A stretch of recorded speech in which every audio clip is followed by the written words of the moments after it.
$3.40, and then you can take that and add it back to the 380 and get your new value.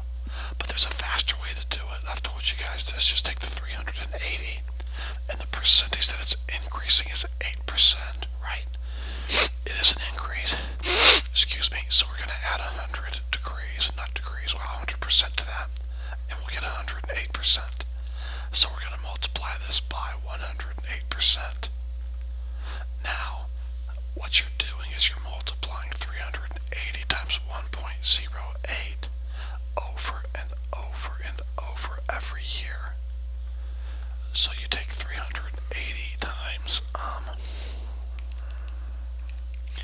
1.08, you get 410.40. Then you multiply that by 1.08, and you will get 443.23. And then multiply that by this, and so on and so forth. You get the picture. So all that you're doing is you're taking a number and multiplying it by the same number over and over and over and over, depending on how many years you're talking about. So, yes, we have an exponential situation here. Here it is. We have 380 being multiplied by 1.08 x times, and we can say y equals. There we go. Now, this is not quite done because we said each year t. So really, we're not going to put an x here. We're going to put a t here. Now, how did I know the t went here and not here? Because guys, think about it. 1.08 is being written over and over and over for every what? Year. So that's why t has to go here. In other words, if I ask you to find the value of this sculpture 20 years from now, you wouldn't put the 20 over here, would you? No. You'd put the 20 here because you want to multiply 380 times 1.08 20 times. Okay? So the t goes here. And that leaves the v, the value, right here. So the v would go here. And that's how they want you to write the model. So, if you said, I bought a model in 1985, I'd like to know the value of it in 2010. Okay, no problem. That's 25 years later, right? From 1985 to 2010. That's 25 years later. So all you'd have to do is get rid of this t and put a 25 there and type this whole thing into your calculator and you'll get out the value. Okay, so there's our model. They did not ask us to do that, so I'm not going to do that, but there's our model right there. Okay, number 46. Now, in 1990, you bought a television for $600 each year. The value decreases by 6%. Now, once again, here we go. You are welcome to take 600 times 0.06. I have no problem with that. And then whatever you get, that'd be $36. Whatever you get, $36, then subtract that from 600, and you will have your new value, which will be 500 and whatever that is, $564. Now, you're welcome to do that, but there is a faster way where you realize, okay, I've got 6%, and it's a decrease problem, so I'm going to subtract that from 100. You don't add it. The only time you add 100 is when it is an increase problem. This is a decrease problem. So we subtract 100, we use 94. So now we can just take 600 times 94%, 0.94, over and over and over for every year that we want to know what the value of the TV is. Okay? So I've got an exponential model right here, obviously. It's going to be 600 times 0.94. And that's how many times? What's the power going to be? Well, we'll just call it x. And then y equals. And there we go. Now, of course, we've got to put these values back in. The years are represented by t, so instead of putting an x here, it's got to be a t. And, of course, the value of the TV is represented by by v, not y. That's what it says right here, value v. So there's my model, finished, done. So if you want to know what the value of the TV was in 2009, then that would be 19 years later from 1990. So for t right here, you would put a 19. Type all this into your calculator, and you would have the value of the television for 2009. Okay, guys? Okay, I hope this is making sense. Alright, let's continue on. Number 49.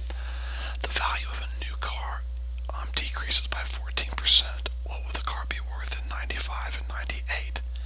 Now, I've already told you do not need to sketch the graph. Okay, that was in your direction, so I'm not worried about that. Now, it's decreasing. This value of 19,000 is decreasing by 14%. So I'm going to take 100% and subtract 14%. And I'm going to get 86%. Okay? So that means I'm taking 19,000 times 0.86 over and over and over for every year that I want to find the value. Okay? So I do have an exponential model situation. So I can say the model is 19,000 times 0.86, and of course my exponent is x. I'm not sure how many times I'm going to write that. It really depends on what questions are asked, and of course y is going to be over here. Now if you want to use v and t like we did back here, that's fine. Whatever variables you want to use is fine. So there's my model, and now the question is simply this. Question number one, what's the value of the car in 1995? Well, you bought it in 91. We're checking the value out in 1995. That's 4 years later. So for this x right here, I'm going to put a 4. So now with your calculator, if you will simply type in 19,000, parentheses, 0.86, close your parentheses, arrow, and then 4 for your exponent, you will get, looking here, give me just 1 second, guys.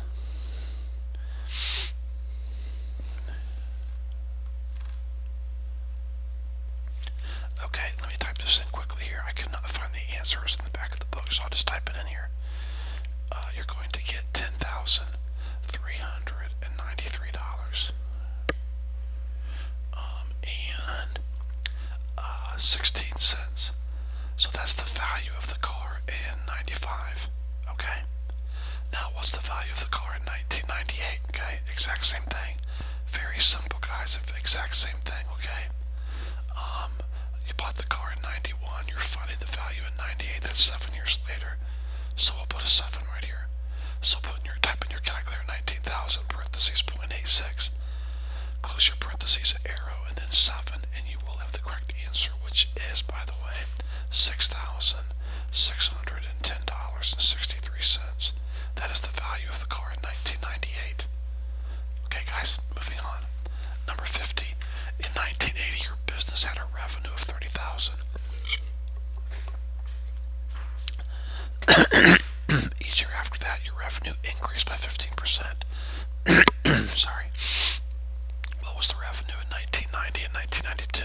Okay, we're not worrying about sketching a graph. Well, it's an increase, so we're going to take 100%, and we're going to add 15%. We're going to add those together and get 115%. So I'm going to actually be taking 30,000 and multiplying it by 1.15 over and over and over for every year of business. Okay, so I do have an exponential model situation. Okay, I have 1.15 being used over and over, so we'll put an x here for the power, and over here I'll put a y for my outcome, and there we go. Alright, now first question, what will the revenue be in 1990? Well, your business started in 1980, so 1990 is 10 years later, so we're going to put a 10 right here. So with your calculator, we're going to type in 30,000, and then parentheses, and then 1.15, and then arrow, and then 10, and you will get $121,366.73, unless you want to round to the nearest dollar, which is up to you. Okay, now, what would the profit be in 1992? Well, the business started in 1980, so 1992, that's 12 years later. So now we're going to put a 12 right here for our exponent, alright? So, put a 12 in, and you will get this out. $160,500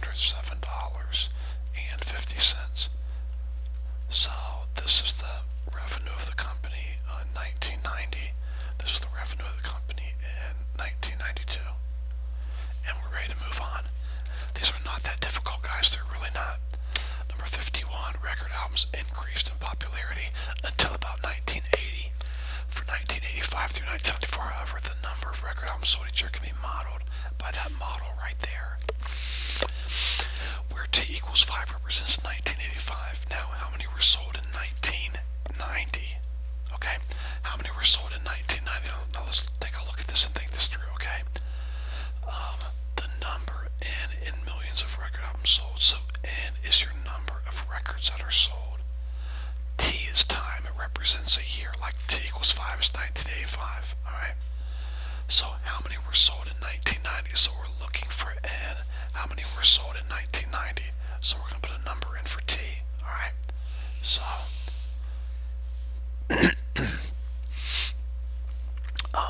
if 1985 is represented by the number 5, that's what it says right here. T equals 5 represents 1985. Then for 1990, what number would I use to represent 1990? Well, that's 5 years later, so 10. So where the T is right here, put a 10, alright? So with your calculator, type in 817.75 parentheses 0.732, close your parentheses, and then arrow, and then 10. And you will get out this right here, 36 million. Well, you're gonna get out 36 point something, but it's, remember, and right here, look at this, guys. N is in millions, so whatever you get out is gonna be in millions. So the answer is, if you round it, 36 million. Now, this of course is an older book and an older word problem, but what might explain why the sale of records decreased? Because of cassette tapes. I mean, that's back in my day, but tape cassettes became more popular and records went out the door. Alright. Okay, moving on to page number 410. We'll look at 79 through 82. 79 through 82, here we go. The antler spread in inches, that's A. So, A right here is the antler spread. And the shoulder height, H, in inches. So, H is the shoulder height, alright, of an adult male elk are related approximately by this model. So in other words, what they're saying is this, guys, the shoulder height and the antler spread are related. You tell me the shoulder height, I'll tell you the antler spread, or you tell me the antler spread, and I will tell you the shoulder height. Alright, so that's what this model does for you here. So notice, here's what they're asking us, okay? Approximate the shoulder height of the male American elk. So we're going to find the shoulder height. The problem is they don't give us the antler spread anywhere. Well, if you're on page 410, you're going to see a picture off to the right of number 79, okay? And I probably should have put that on here. I didn't. I apologize. But if you'll look on page 410 and look to the right of this problem, you'll see a picture. And the caption under the picture says, male American elks grow antlers with a spread of about 5 feet. So they gave us the spread. The antler spread A is 5 feet. So we're going to put 5 in for A. Or are we? We're not going to. Here's your A. You think you put a 5, right? But what does it say about A? A has to be in what? Inches. Okay? So instead of putting 5 in, right here, we've got to put 60 in because 5 feet is 60 inches. So here's my A. I put a 60, then plus 40, then minus 176. Now we're ready. H equals all of this. So to find H, all that we have to do is type all of this into our calculator. So, and this is so easy to do, guys. Just type this in. First of all, notice we have a base 10. Because we have a base 10, it's really easy. That's going to be this button right here. Okay, so first thing you type in is 116. Then hit your logarithm button and this will pop up. Then type 100 because you can do that in your head. 60 plus 40. Be sure and close your parentheses. If you don't, if you put this, the calculator is going to think that that is your argument. It's going to think you're taking the logarithm of all of this, and you're not. You're taking just the logarithm of this, which is 100. So close your parentheses and then minus 176. Type all of that in because it's a base 10. We can use this button here. Type all of that in, hit enter, and you will get 56. Now, of course, that's in inches, so 56 inches high. Now, if you stop and think about that, those are really big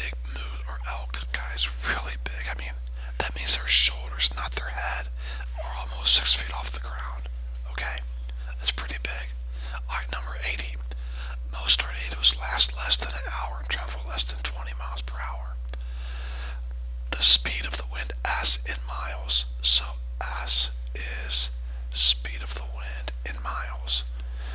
The speed of the wind near the center of the tornado is related to the distance the tornado travels.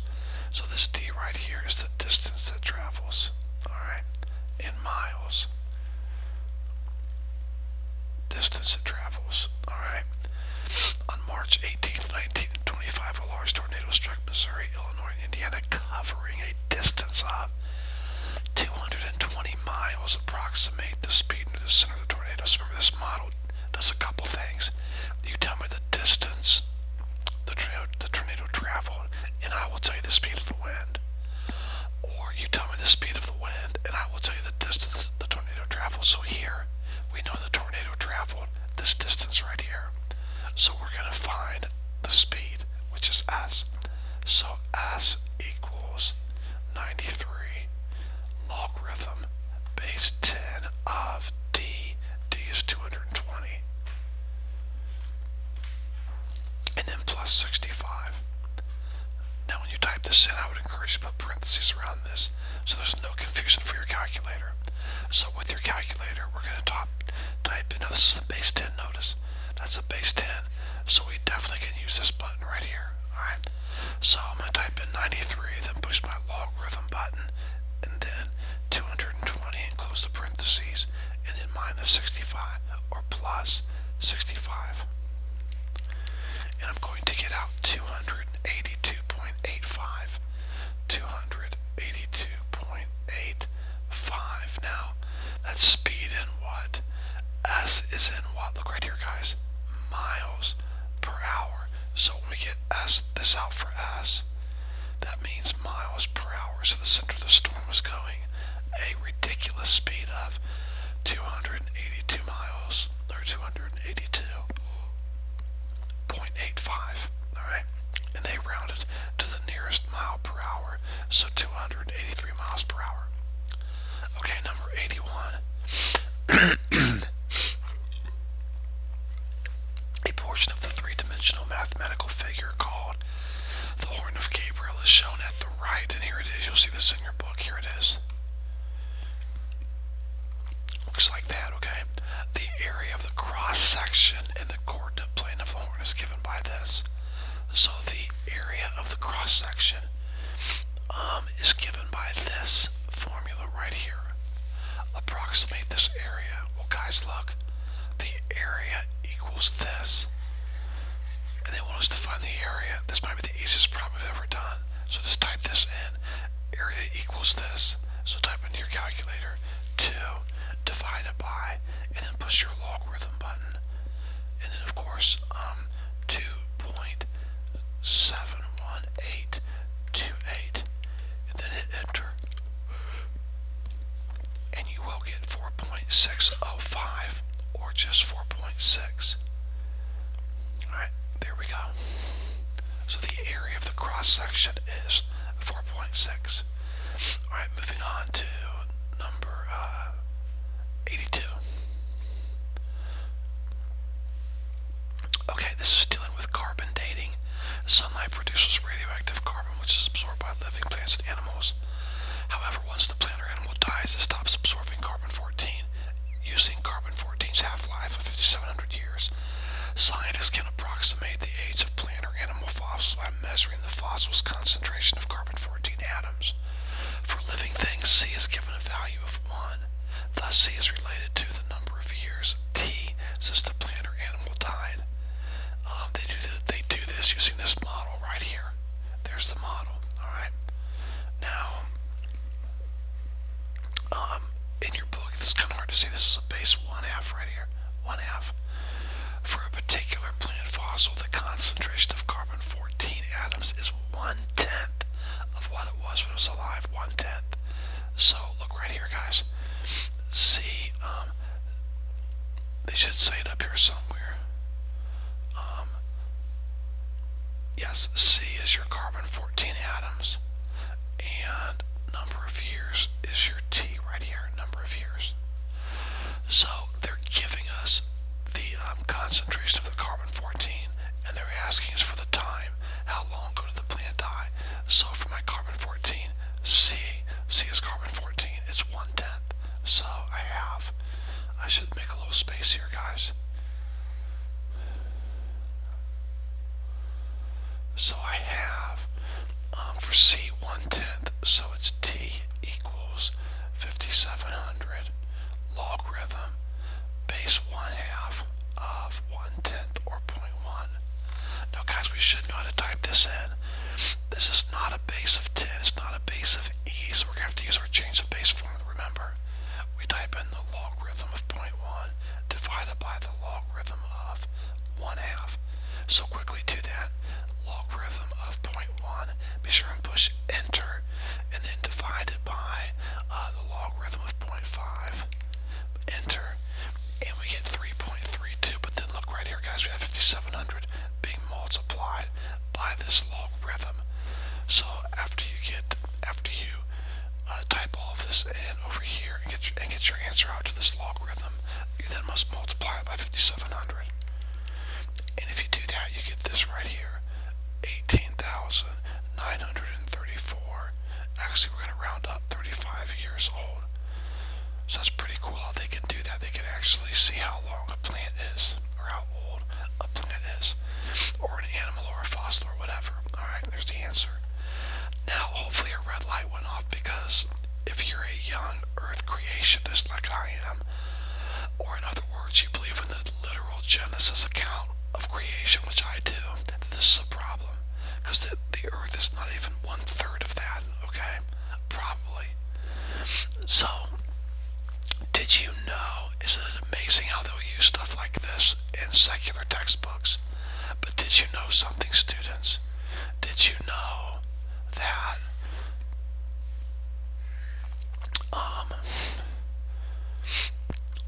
they have actually tested carbon dating on objects that they knew the age of?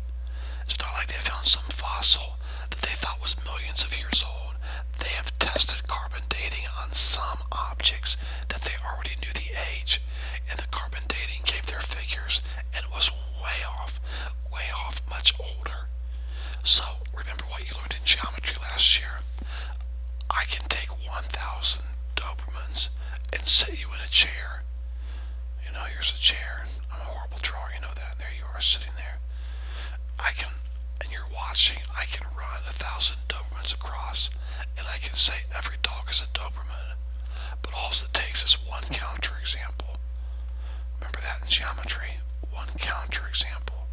And that proves my theory wrong.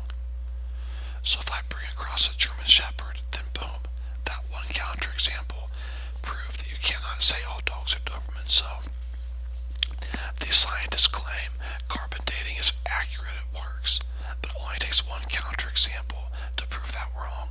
And we have those counterexamples to where we've tested live things with carbon dating, and this came out to be way off. So carbon dating is not reliable. Okay, moving on. Condense the given equation. Alright, now I made a mistake here. I should have given you the information at the top of the page, so you're going to have to turn over to 417 and look, okay? Top of page 417. Up above number 47, you're going to see that it says this: the energy E required to transport a substance from the outside to the inside of a living cell is given by this model right here. Let me write this down for you for your viewing pleasure.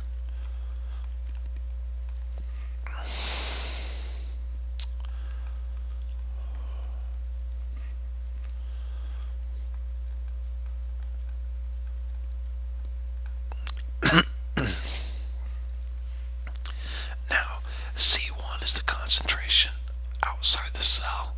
So C1 is the concentration outside. And C2 is the concentration inside the cell. Alright. First of all, they want us to condense this equation. Okay, we know how to do that. We have a logarithm here and a logarithm here. They're both base 10 inside of a parentheses. So I would have 1.4. They're being subtracted. So you take your two logarithms, you write them once. And then because they're being subtracted, you divide your two arguments. So C2 over C1. And there we go. Simple as that. There is the condensed equation. they put, oh, they did one more thing. That's my fault. And I should have seen that.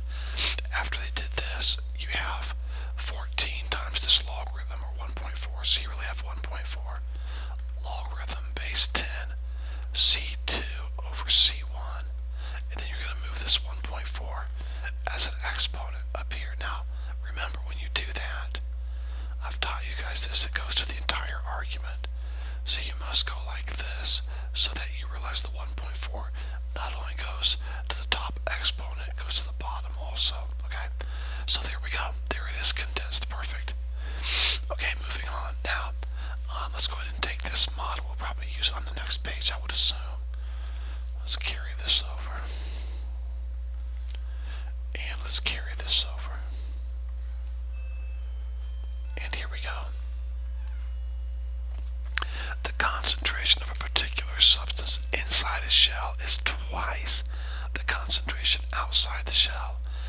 How much energy is required to transport the substance from outside to inside? So we're looking for energy. That's what this is supposed to have right here. E equals. So we're looking for energy. So we're going to have to put in or substitute in some concentrations here. Now, what does it say? The concentration inside a cell is twice the concentration outside the shell. So here we go. What they tell us is the substance inside the shell is twice the substance outside the shell. So, I really don't care what number you give inside and outside, and trust me, it doesn't matter. Please trust me, it doesn't matter.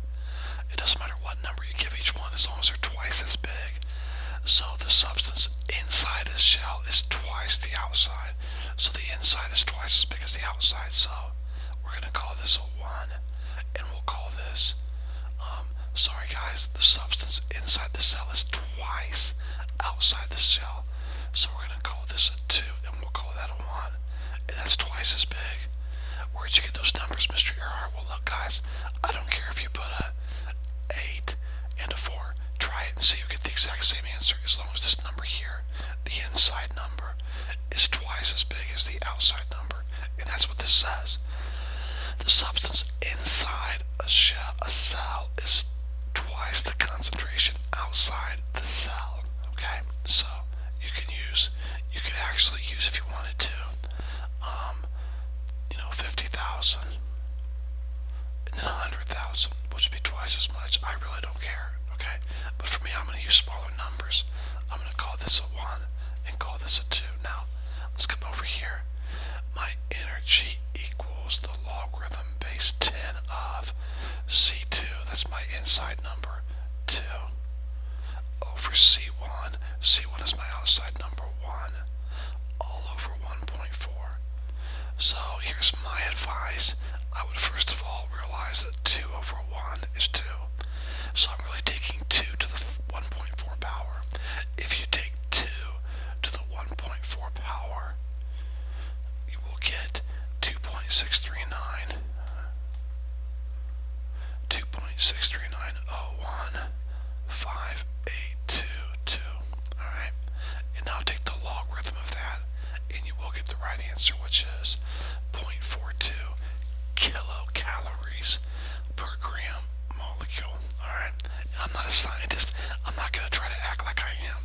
I don't know what all of those numbers stand for, but that is how you would work out the problem, okay? Alright.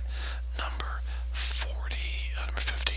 Students in a math class were given an exam on French vocabulary words. Now, during the next 2 years, they were retested several times without going back and reviewing, without going back and studying, without anything like that.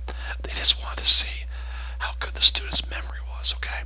And the average score of the class can be modeled by this model right here.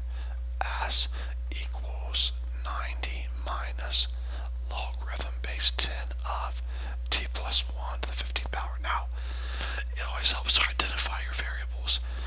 The average score, S, so this S right here is going to be the average score.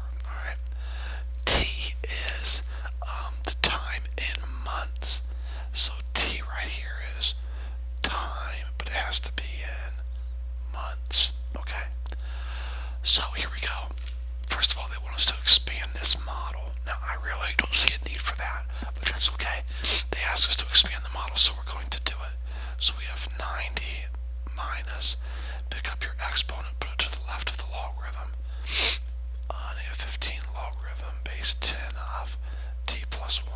Alright. Now, 15 is being multiplied times this entire logarithm, is it not? Yes, it is. Sure it is. So when we put negative, we put 90 minus 15. Be sure and put parentheses because 15 goes to this entire logarithm. And if we break this logarithm up into two logarithms, which we are going to do, then, and actually, hold on a second. No, we can't do that. My fault. Sorry, because if they were multiplying, we could. So if this was 1t, which really that wouldn't be much of anything, but let's say it was 2t. If it was 2t, they were multiplying, then you can split it up into two different logarithms, alright? But they're not multiplying, they are adding. So I was trying to make it more difficult than it is. That's it right there. That's all the expanding you can do, alright? That's all the expanding you can do right there. Bring the 15 right here to the left, alright? Now moving on. What was the average score after 1 year? Well, for time, then you might want to put a 1. But remember, time has to be in months for this model to work. So if it's been 1 year, we've got to put a 12 in for t. So where t is, we're going to put a 12. So now what is S equal? S stands for the average score. S stands for the average score. That's what we're looking for. What was the average score after 1 year? So with your calculator, you're going to type in 90 and then minus and then 15. Then notice this is a base 10. So push your logarithm button. It looks like this.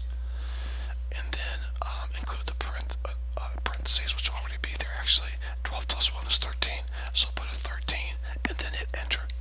And you'll get 73.29 or 73.3, which is the right answer. 73.3. Okay, so there we go. That was their average score. Guys, I really hope you're getting a hold of these. I don't think the word problems are that hard. So I hope that you're getting this. Okay, if you have any questions, never hesitate